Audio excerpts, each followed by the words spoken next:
चांगलं होतंय तिथं मदत करा. योगी रामदास बाबा देवस्थान ट्रस्ट चांगलं उपक्रम करताय ना, तर बाबा मला तिथं मदतीचा हात दिला पाहिजे. देवानी मला काय कमी केलंय, माझ्या बाबांनी मला मला तिथं सहकार्य केलं पाहिजे. बरं नसल माझी ताकद, पण मला विरोध तर कुठल्या चांगल्या कार्याला करायचं नाही. आज ठरवा ओ बाबांनो, चांगल्या कामाला आडवं गेलं ना लय वाईट असतं.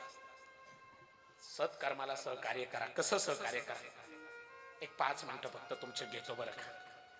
जसं हिंदवी स्वराज्याचे संस्थापक छत्रपती शिवाजी महाराजांना त्यांच्या मावळ्यांनी सहकार्य केलं. एक 5 मिनिटं घेतो थांबतो बरं का. 1 डिसेंबर 1607 छत्रपती शिवाजी महाराजांनी पन्हाळ्यावर भगवा फडकवला. पन्हाळ्याच्या पायथ्याच्या लोकांना कळालं, अरे स्वराज्य आलं, शिवबा राजानं स्वराज्य आणलं. पन्हाळ्याच्या पायथ्याची तरणी बाणपोरं स्वराज्यामध्ये सामील होऊ लागली. त्याच तन्या बाणपोरामध्ये एक नावी समाजाचा छत्रपती शिवाजी महाराजांविषयी आवड असलेला पोरगा, नाव त्याचं शिवा. छत्रपती शिवाजी महाराजांसारख्या मिशा ठेवायचा, छत्रपती शिवाजी महाराजांसारखी दाढी ठेवायचा. डोक्यात फक्त छत्रपती शिवाजी महाराज, डोक्यात फक्त एकच विचार करायचा, जगावं तर वाघासारखं आणि लढावं तर छत्रपती शिवाजी राजासारखं. छत्रपती शिवाजी राजासारखं. राजाची सेवा करायची, स्वराज्याची सेवा करायची म्हणून नावी समाजाचा तो शिवा सामील झाला डिसेंबर महिन्यामध्ये. ही पोरं सामील झाली आणि अवघ्या 2-3 महिन्यात फेब्रुवारी महिन्यामध्ये सिद्धी जोहर नावाच्या शत्रूने पन्हाळ्याला वेढा दिला. छत्रपती शिवाजी महाराजांना अवघे 1200 मावळे,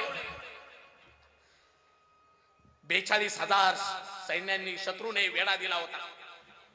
1-2 महिने गेले, महाराजांच्या जवळ असलेली सामुग्री संपत चालली होती. काय करावं? समोर 42,000 शत्रू उभा आहे आणि मावळे अवघे 1200. काय करायचं? इथं शक्तीपेक्षा युक्ती वापरली पाहिजे. म्हणून महाराजांनी ठरवलं, गडावरून 2 पालख्या काढायच्या.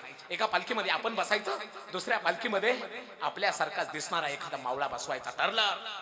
पण दुसऱ्या पालखीत बसणार कोण? दुसऱ्या पालखीत बसणार कोण? तेवढ्यात एक जणाचा आवाज आला, राज, नुकताच भरती झालेला नावी समाजाचा शिवा. लय तुमच्यावर श्रद्धा राज, हुबेहूब तुमच्यासारखा दिसतो राज, तुमच्यासारखी दाढी, तुमच्यासारख्या मिशा. लय तुमच्यासाठी प्राण द्यायला मागं पुढे पाहणार नाही राज. तुमची कापडं घालायचे म्हणजे मरायला लागणार आहे त्याला. शिवा नाही म्हणणार ना. बोलणं धाडा शिवाला. छत्रपती शिवाजी राजांनी मला बोलवलं हे कळताच पळतच आला तो शिवा. डोळ्यासमोर चित्र आणा. छत्रपती शिवाजी महाराजांच्या पुढे मुजरा केला. एका डोळ्यात अश्रूच्या धारा आहेत आणि एका डोळ्यात स्वराज्याची सेवा मिळती याची ओढ आहे. मुजरा केला. मुजरा किंवा राज, मुजरा. ए शिवा, मावळ म्हणतात तू माझ्यासारखा दिसतो, माझ्यासारख्या मिशा ठेवतो, माझ्यासारखी दाढी ठेवतो, माझी कापडं घालशील? राज, तुमची कापडं घातली की माझ्या जीवनाचं सोनं होईल. ती कापडं द्या ना हो मला घालायला. राज, फक्त कापडच नाही, तुमच्या कमरेची भवानी तलवार द्या ना मला लावायला. राज, तुमचा जिरोटोप द्या ना मला लावायला. राजाने सांगितलं, जा दिला. आत घ्या. कापडं घातली, कवड्याच्या माळा घातल्या, कमरेला भवानी तलवार लावली, जिरोटोप घातला. राजांच्या समोर येऊन मुजरा की हो राज, मुजरा. ए शिवा, अरे उभे उभ, छत्रपती शिवाजी राजाच दिसतो. वय राज, काय माझं भाग्य असेल हे तुमची भूषण माझ्या अंगावर आली. पण शिवा, माझी कापडं घातलीस, माझा जिरोटोप घातलास, माझी कमरेला भवानी तलवार लावलीस, हे समजा तुला घालून तुला जिथं जायचंय तिथं गेल्यावर तुला बक्षीस काय मिळणार आहे माहितीये का? होय राज, समजा माहितीये राज, तुमची कापडं घालून, तुमची कमरेला भवानी तलवार लावून, तुमचा चिरटोप घालून मला जिथं जायचंय ना तिथं गेल्यावर मला बक्षीस मिळणार आहे, मृत्यू. पण राज असा मेलो तर शिवा नावी म्हणून मरल, पण तुमची कापडं घालून मेलो तर छत्रपती शिवाजी राजा म्हणून मराल. छत्रपती शिवाजी राजा म्हणून मरल.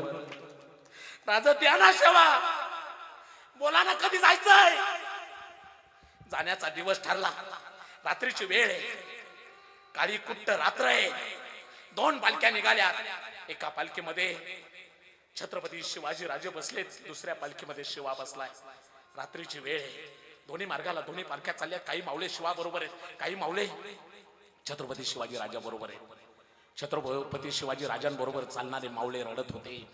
अरे आपली माणसं मारायसाठी चालल्या, सापडणारे मारणार. शिवा हसत हसत चालला होता. छत्रपती शिवाजी राजांनी शिवाकडे पाहिलं.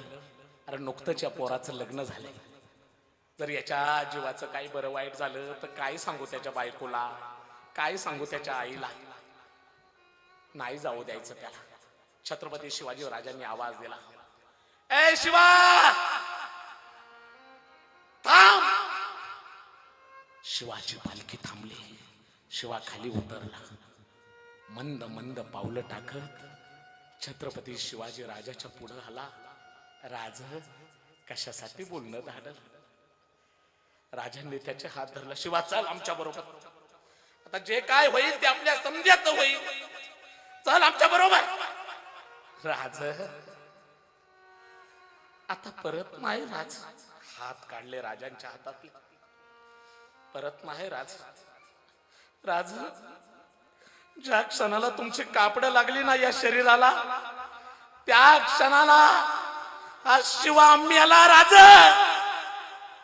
आता राहिलाय तो फक्त तुमचा आत्मा. तो तुमच्यासाठी वाहिलाय, तो तुमच्यासाठी वाहिलाय.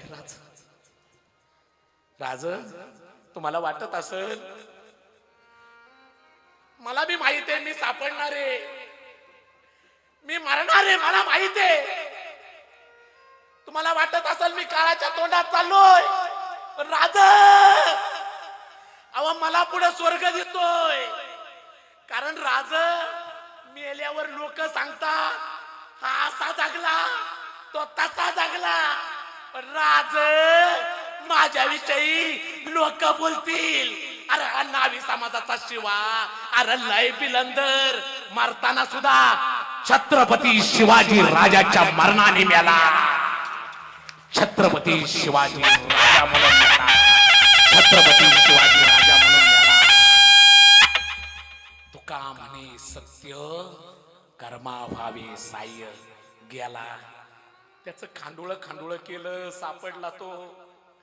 पण मरताना बोलला, अरे जन्माला जरी शिवा नावी आलो असलो म्हणून काय झालं, मरताना छत्रपती शिवाजी राजा म्हणून मरतोय. छत्रपती शिवाजी राजा म्हणून मरतोय. त्याच्या खांडोळ्या खांडोळ्या केल्या आणि पोत्यात भरून छत्रपती शिवाजी राजाकडे पाठवल्या. मला या उदाहरणातून एक सांगायचं, लय भयानक काळ होता त्यावेळेचा, पण त्या सत्कार्यासाठी या मावळ्यांनी प्राण द्यायला मागं पुढलं पाहिलं नाही.